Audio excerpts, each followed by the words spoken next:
Okay. क्या है भाई, थोड़ा शांति बनाए रखिए आप लोग। अब क्लास शुरू करते हैं, ठीक है। स्मार्ट तो है ही यार, इसमें कौन सी बड़ी बात है। कद छोटा है तो उससे क्या मतलब। चलो शुरू करते हैं आज की क्लास में। देखिए, इसमें हमने पिछली क्लास में एक चीज़ देखी थी, उसमें थोड़ा सा गलत हो गया था। महात्मा गांधी ने जो यात्रा की थी, टोटल 240 माइल्स है। इसको आज के टाइम पर 386 किलोमीटर पॉइंट में समथिंग है, लेकिन मैं लमसम बता रहा हूँ, इसके आसपास कहेंगे, ठीक। और कितने दिन में पहुंचे थे, तो 24 डेज में। महात्मा गांधी डांडी डांडी मार्च को आप याद रखना है आपको। डांडी मार्च,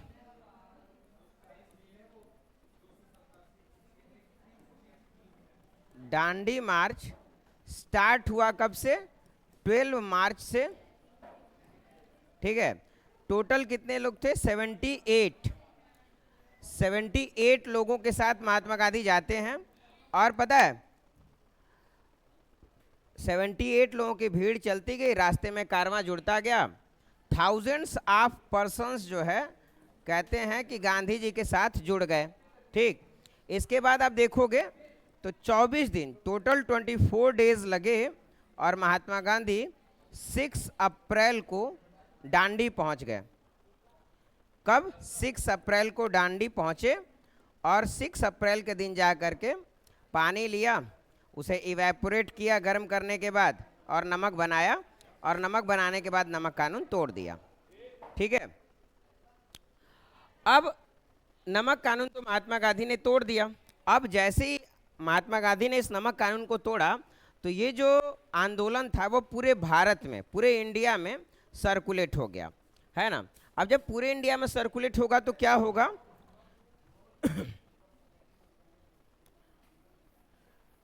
हाँ, पूरे इंडिया में ये आंदोलन सर्कुलेट हो गया। हम कहते हैं this mark the beginning of the civil disobedience movement. यार चिल्लाओ मत, सिविल डिसोबीडियंस को मैं सिविलाइजेशन बोल दे रहा हूँ, कम से कम वो दिमाग जो है हिल जाता है थोड़ा सा।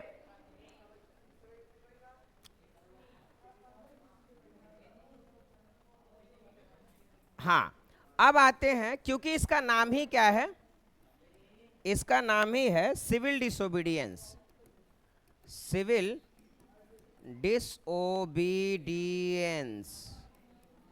ठीक है, सिविल डिसोबीडियंस। तो अब कहेंगे यहाँ पर दो बातें थी। पहली चीज ये है कि वी विल नॉट कोऑपरेट,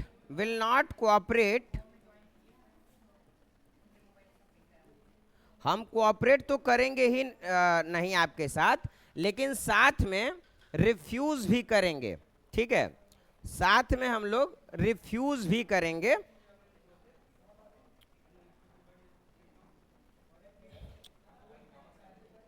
एक मिनट शांत रहिए। Will not cooperate and also disobey, मतलब हम तुम्हारी बात को मानेंगे भी नहीं। अगर तुम कोई कानून बनाओगे तो हम उसे नहीं एक्सेप्ट करेंगे, ठीक।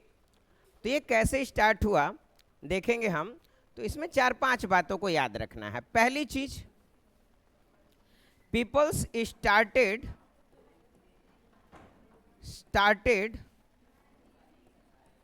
मेकिंग साल्ट, ठीक। आम लोगों ने, जिसको रिवॉल्यूशनरी कहेंगे, रिवॉल्यूशनरीज ने क्या कर दिया, साल्ट बनाना स्टार्ट कर दिया। और साल्ट तो बनाते ही थे, साथ में के साथ जो है, देवर ऑल्सो डिमॉन्स्ट्रेटिंग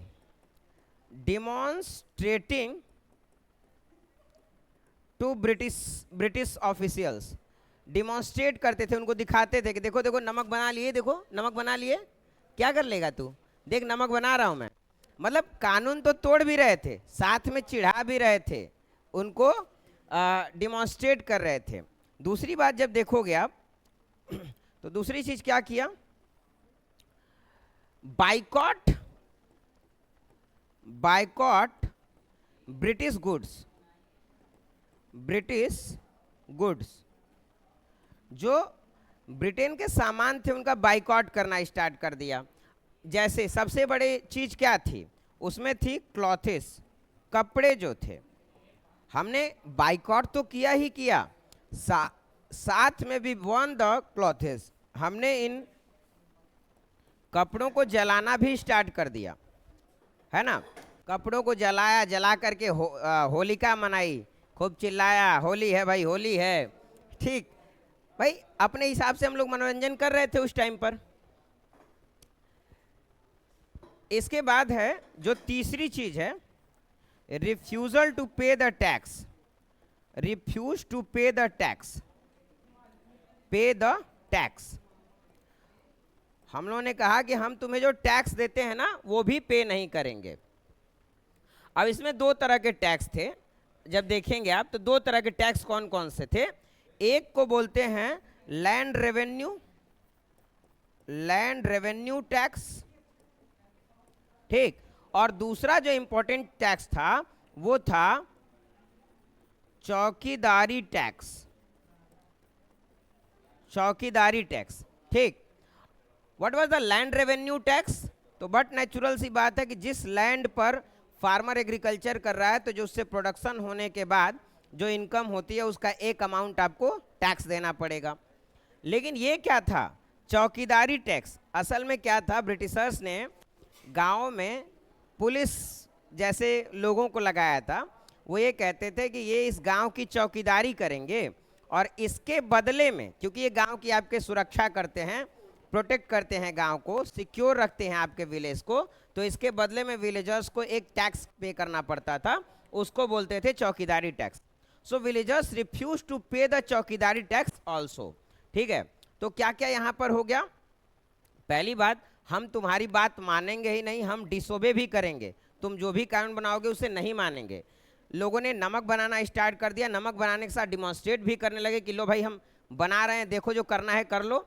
दूसरी चीज, बाइकॉट ब्रिटिश गुड्स, हम तुम्हारे सामान का बहिष्कार करेंगे, हम तुम्हारे कपड़े नहीं पहनेंगे, है ना। साथ साथ और चीज, जो लिकर शॉप्स थी, लिकर शॉप्स वर पिकेटेड, लिखा भी होगा बुक में।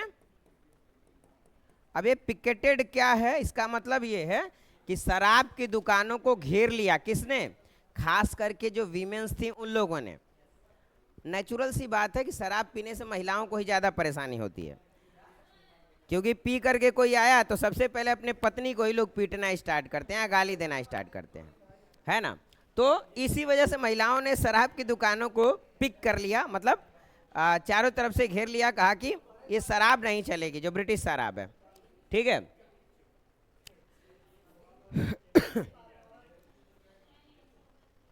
इसके बाद एक और चीज है, इसको हम बोलेंगे in many places forest laws were violated, forest laws. याद है ना वो जो जंगल के लिए कानून बनाए गए थे कि आप वहां से लकड़ी नहीं ले सकते हैं, आप वहां के किसी भी प्रोडक्ट का उपयोग नहीं कर सकते, यूज नहीं कर सकते हैं, ठीक।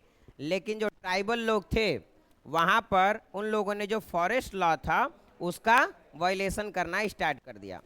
कहा भैया ऐसा है, हम तुम्हारे फॉरेस्ट लॉ को नहीं मानते हैं, अपने फॉरेस्ट लॉ को लो और डाल लो अपने झोले में, ठीक है। इसके बाद हम आते हैं नेक्स्ट पेज की तरफ। क्या ये पिछला वाला हो गया है? इसके बाद हम बढ़ते हैं अगले पेज की तरफ। यहां आप देखोगे, अच्छा नहीं, इसमें एक चीज और है। इसके बाद आप देखेंगे, अब देखो ये डेवलपमेंट में इतनी सारी चीजें हो गई हैं, तो अंग्रेज चुप तो बैठने वाले नहीं हैं, अंग्रेज शांत तो बैठेंगे नहीं। उनको क्या चाहिए? उनको चाहिए जितनी जल्दी ये जो मूवमेंट चल रहा है इसे सप्रेस कर सके, है ना। तो वो कैसे सप्रेस करेंगे इसको हम थोड़ा देखेंगे इस वाले पेज पर ही।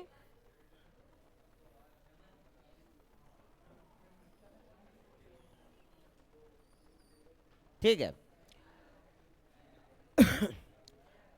अब होगा colonial government colonial government tried to suppress the movement,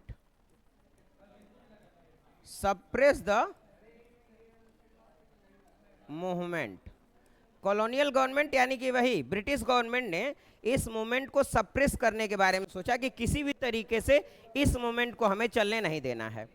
ठीक है। पहली चीज, वायलेंट क्लासेस होंगे। वायलेंट क्लासेस मतलब भारतीय लोग जो रिवोल्यूशनरीज हैं, ठीक, और साथ में जो ब्रिटिश ऑफिशियल्स हैं या ब्रिटिश पुलिस के लोग हैं, आर्मी के लोग हैं, इनके बीच में क्लैश होंगी, लड़ाइयाँ होंगी, है ना, वायलेंट लड़ाइयाँ होंगी। वैसे तो महात्मा गांधी नॉन वायलेंस की बात कर रहे थे, लेकिन यहाँ पर लाठी डंडे भी चलेंगे। ठीक है। दूसरी चीज, ये सबसे इंपॉर्टेंट है, arrest of Congress leaders. Arrest of Congress leaders, जहां भी होगा कांग्रेस लीडर्स को अरेस्ट कर लिया जाएगा, है ना। और जैसे ही कांग्रेस लीडर्स को अरेस्ट करेंगे तो जो आंदोलन है वो क्या हो जाएगा, जीरो लीडर्स से हो जाएगा, मतलब कोई लीडर ही नहीं रह जाएंगे, तो ऑटोमेटिक वो मूवमेंट क्या हो जाएगा, सप्रेस हो जाएगा। ऐसा ब्रिटिशर्स को लगता था, है ना। फिर तीसरी बात, जब आप देखेंगे तो एक पर्सन है, उनका नाम है अब्दुल गफ्फार खान। गफ्फार खान। अब्दुल गफ्फार खान was arrested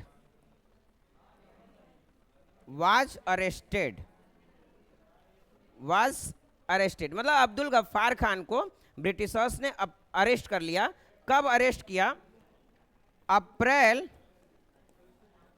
1930 में। अब ध्यान देना है, जैसे ही अब्दुल गफ्फार खान को अप्रैल 1930 में अरेस्ट किया गया, पेशावर की सड़कों पर एक मार्केट थी, उस मार्केट में ढेर सारी पब्लिक आ गई और पब्लिक खड़ी हो गई।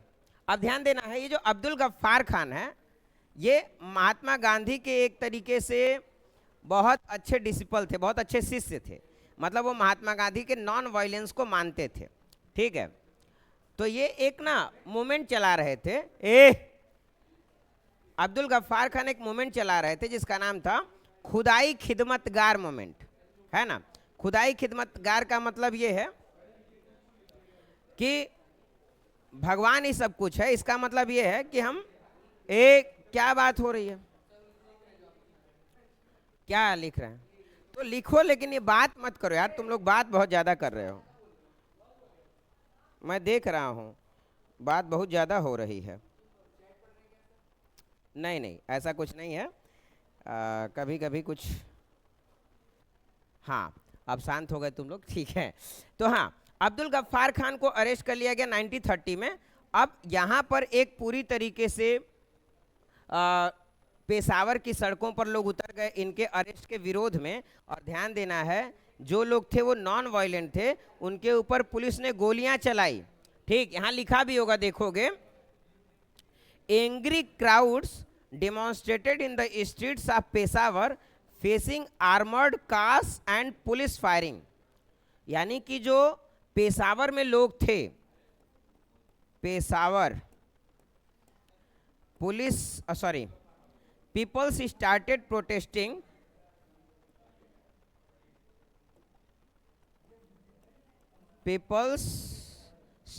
प्रोटेस्टिंग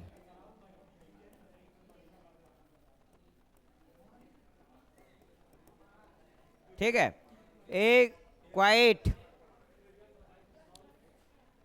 फेसिंग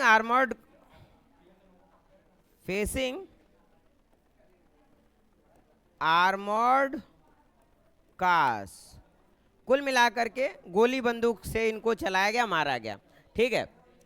इसके बाद आप देखोगे, Mahatma Gandhi also arrest by the industrial workers, Mahatma Gandhi also arrested. Mahatma Gandhi also arrested, also arrested, Mahatma Gandhi को भी गिरफ्तार कर लिया गया। अब जैसे ही महात्मा गांधी को अरेस्ट किया गया तो होता क्या है कि सोलापुर नाम की एक जगह थी, सोलापुर,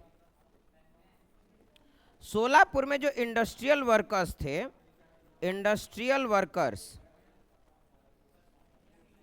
ठीक है, सोलापुर में जो इंडस्ट्रियल वर्कर्स थे, इन लोगों ने कहा अब हम सीधे डायरेक्ट जो ब्रिटिश रूल के रिप्रेजेंटेशंस हैं इस कंट्री में उस पर अटैक करेंगे, है ना। और ब्रिटिश रूल के रिप्रेजेंटेटिव चीजें क्या थी? थाने थे, पुलिस थाने थे, पुलिस चौकियां थी, ठीक, रेलवे लाइंस थी, इन पर अटैक करेंगे। तो अब आते हैं हम थोड़ा आगे। यहां तक हुआ, आगे बढ़ते हैं हम लोग। People started attacking on British symbols.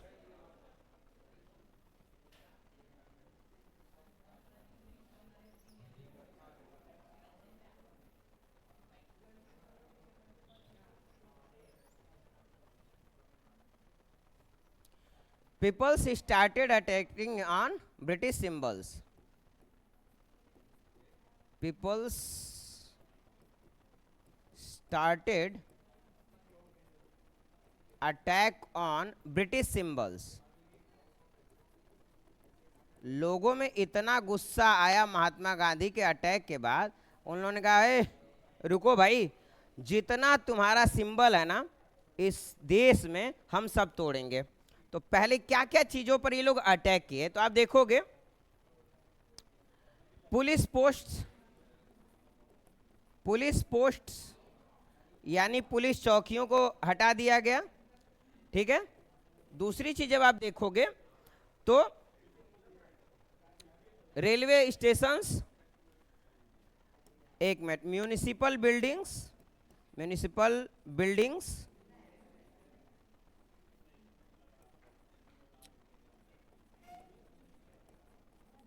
Municipal buildings पर अटैक किया गया। तीसरा रेलवे स्टेशंस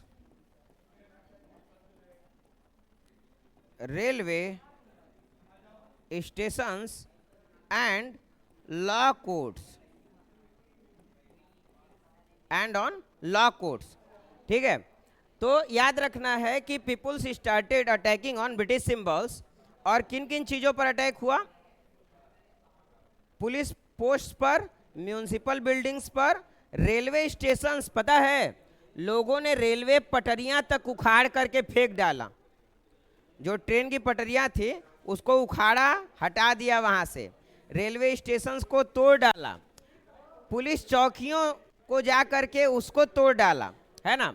इसके बाद जो लॉ कोर्ट्स थे वहां पर भी जाकर के तोड़ फोड़ मचाई, हमले किए, ठीक है। अच्छा, आप सोच रहे होंगे कि महात्मा गांधी तो नॉन वायलेंट मूवमेंट के फेवर में थे, लेकिन आखिर ऐसा क्यों हुआ, इस तरीके की बातें क्यों हुई?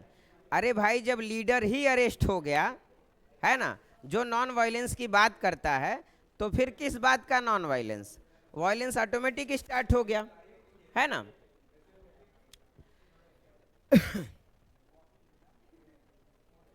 अब इसके बाद ब्रिटिशर्स ने क्या किया? ब्रिटिशर्स ने स्टार्ट किया पीसफुल प्रोटेस्टर्स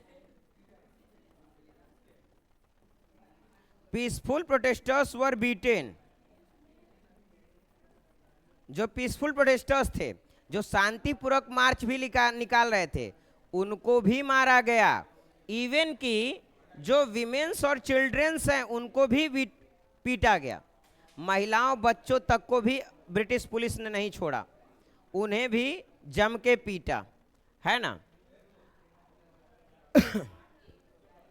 अब जैसे ही महात्मा गांधी ने देखा कि ये मूवमेंट बहुत ज़्यादा आगे निकल चुका है, उन्होंने क्या किया? तुरंत कॉल ऑफ करेंगे मूवमेंट को। अब आ जाओ नेक्स्ट टॉपिक पर, that is Mahatma Gandhi once again decided to call off the movement.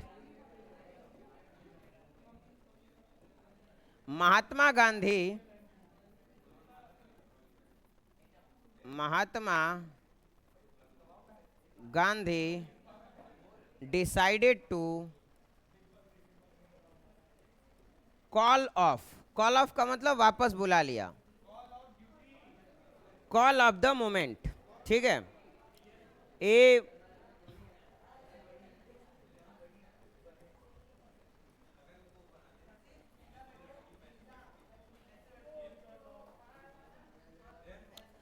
ठीक है, मोमेंट को कॉल ऑफ करेंगे। What is this going on?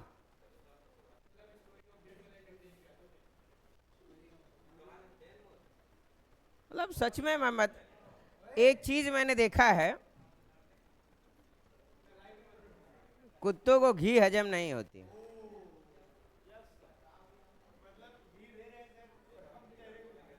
हाँ, वैसे क्षमा चाहता हूं, लेकिन क्या किया जाए। अब Gandhi entered in Irwin pact, Gandhi entered in Irwin pact, entered in Irwin pact.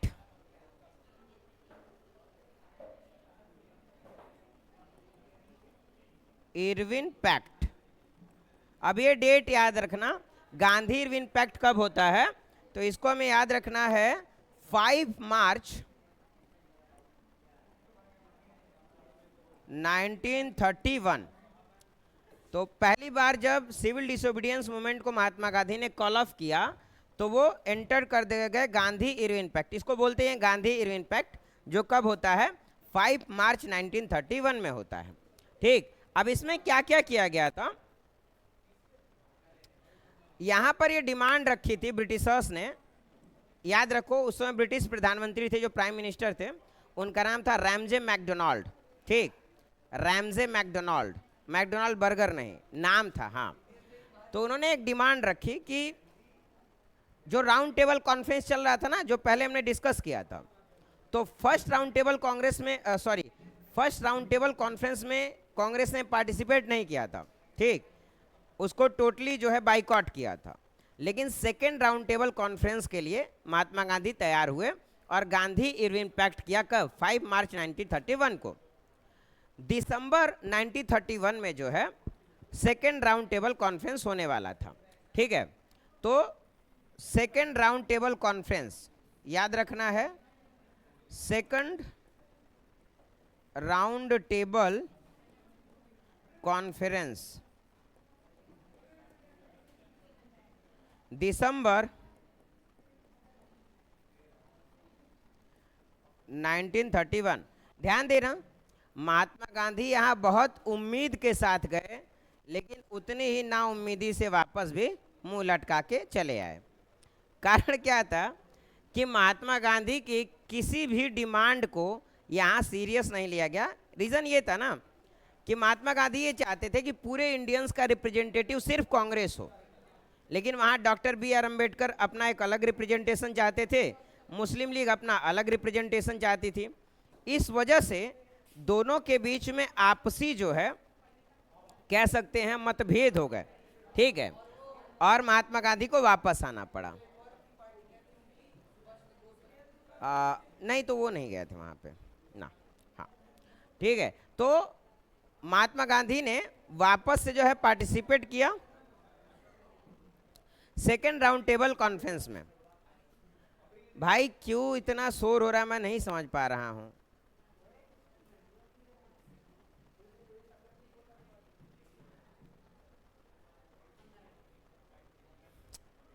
अब जो सेकेंड राउंड टेबल कॉन्फ्रेंस था, इसके बाद महात्मा गांधी ने गांधी इरविन पैक्ट में एक शर्त रखी थी कि जो भी पॉलिटिकल प्रिजनर्स होंगे, पॉलिटिकल प्रिजनर आप समझ रहे हैं, मतलब जो फर्स्ट सिविल डिसोबीडियंस मूवमेंट जब चल रहा था तो उस समय जिनको भी ब्रिटिशर्स ने अरेस्ट किया है उन्हें वो छोड़ देंगे, लीव कर देंगे। जैसे खान अब्दुल गफ्फार खान है, पंडित जवाहरलाल नेहरू हैं, कांग्रेस के और भी छोटे बड़े बहुत से लीडर्स को अरेस्ट किया गया था, उन्हें छोड़ दिया जाएगा, ठीक है।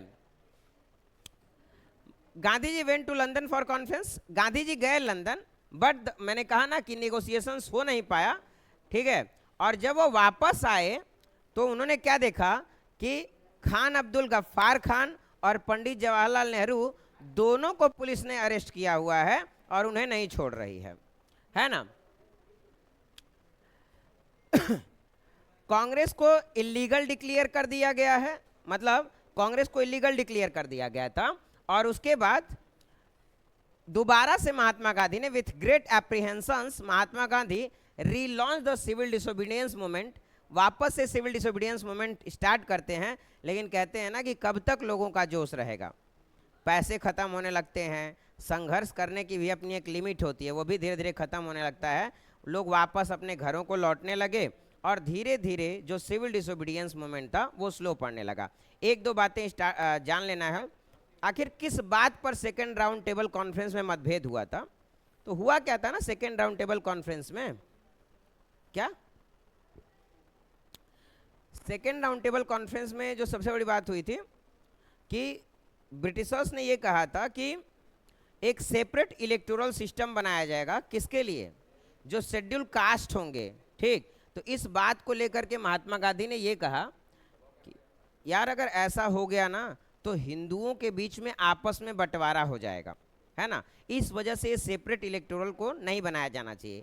ये सेपरेट इलेक्टोरल सिस्टम क्या है, उसमें ये है कि SC ST के लिए अलग से एक सीट ही बना दी जाती है ना, और वहाँ पर कैंडिडेट भी SC ST होता और वोटर भी कौन होता, वो भी SC ST होता।